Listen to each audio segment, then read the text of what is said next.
रिदा, कल हजरत नूह अलैहिस्सलाम का वाकया सुनकर मुझे ये तो समझ आ गया कि कामयाबी असल में हक पर डटे रहने और सब्र करने में है। लेकिन जब मैं आज के दौर को देखती हूँ तो सोच में पड़ जाती हूँ। आज जो लोग बहुत अमीर हैं, जिनके पास बेहिसाब ताकत है, जो दुनिया को अपनी उंगलियों पर नचाते हैं, वो तो खुद को सबसे बड़ा कामयाब मानते हैं। उन्होंने इतनी बड़ी बड़ी इमारतें बना ली हैं, टेक्नोलॉजी में बुलंदी छू रहे हैं, और वो लोग हम जैसे आम लोगों को या दीन पर चलने वालों को बहुत हिकारत से, नीची नज़र से देखते हैं। ज़ाहिरी तौर पर तो वो दुनिया में बहुत आबाद और कामयाब नजर आते हैं, जिन्हें हम कभी छू भी नहीं सकते। क्या सच में उनका ये रुतबा उनकी कामयाबी नहीं है? जोया, जिसे तुम आज की तरक्की और ताकत समझकर हैरान हो रही हो, ये गुरूर और ये बड़ी बड़ी इमारतों का घमंड इंसानियत के लिए नया नहीं है। जब इंसान के पास पैसा और ताकत आती है तो सबसे पहले उसके अंदर तकब्बुर पैदा होता है। आओ आज मैं तुम्हें उन लोगों के पास लेकर चलती हूँ जिनकी ताकत, जिनका कद और जिनकी बनाई हुई इमारतों के सामने आज की ये मॉडर्न दुनिया कुछ भी नहीं है।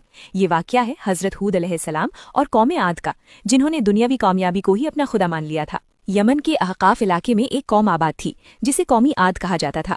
अल्लाह ने उन्हें ऐसा जिस्मानी हुस्न, लंबा कद और ऐसी बेमिसाल ताकत दी थी कि कुरान गवाह है कि उनके जैसी कोई कौम दुनिया में पैदा नहीं हुई। वो लोग पहाड़ों को तराशकर आलीशान महल और इमारतें बनाते थे। उनके पास दौलत की कोई कमी नहीं थी, लेकिन इस बेहिसाब नेमत ने उन्हें अल्लाह का शुक्रगुजार बनाने के बजाय घमंडी बना दिया। तकब्बुर में आकर वो कहने लगे, हमसे ज्यादा ताकतवर इस दुनिया में कौन है? तब अल्लाह ने उन्हीं में से अपने एक अजीम नबी हजरत हूद अलैहिस्सलाम को उनकी हिदायत के लिए भेजा। हजरत हूद अलैहिस्सलाम ने उन्हें बहुत नरमी से समझाया कि ए मेरी कौम, ये ताकत, ये दौलत सब अल्लाह की दी हुई है। बुतों की पूजा छोड़ो और अल्लाह की इबादत करो। लेकिन उस कौम ने अपने पैसों और ताकत के नशे में अल्लाह के नबी का मजाक उड़ाया। उन्होंने कहा कि हम इन महलों में महफूज हैं, अगर तुम सच्चे हो तो ले आओ वो अजाब जिससे तुम हमें डराते हो। फिर अल्लाह की पकड़ आई। शुरुआत में आसमान पर काले बादल छा गए। कौम आद खुश हुई कि शायद बारिश होने वाली है, हमारी फसलें और लहलहाएंगी। लेकिन वो रहमत की बारिश नहीं, बल्कि अल्लाह के गजब की एक भयानक, तेज और बर्फीली आंधी थी।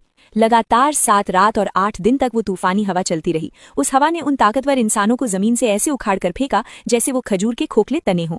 उनकी वो बड़ी बड़ी इमारतें, उनका वो पैसा और उनकी वो साइंस अल्लाह के अजाब के सामने एक सेकंड भी नहीं टिक सकी। सब कुछ मटियामेट हो गया। सिर्फ हजरत हूद अलैहिस्सलाम और उनके साथ ईमान लाने वाले चंद लोग ही बचाए गए। अल्लाहु अकबर। रिदा, इसका मतलब हमारी ये दुनियावी तरक्की, ये टेक्नोलॉजी और ये ऊंची इमारतें अल्लाह की ताकत के सामने एक मच्छर के पर के बराबर भी नहीं है। तकब्बुर इंसान को अंदर से खोखला कर देता है। असल कामयाबी ताकत में नहीं, बल्कि अल्लाह के सामने आजिज़ी में है। बिल्कुल जोया, जो इंसान ये समझ लेता है कि उसकी हर कामयाबी अल्लाह की देन है, वही असल में कामयाब है। आज की ये दुनियावी चकाचौंध सिर्फ एक धोखा है और असल ताकत सिर्फ अल्लाह की है। अगर आप भी मानते हैं कि सारी तारीफें सिर्फ अल्लाह के लिए हैं तो कमेंट्स में अल्हम्दुलिल्लाह या अल्लाहु अकबर जरूर लिखें।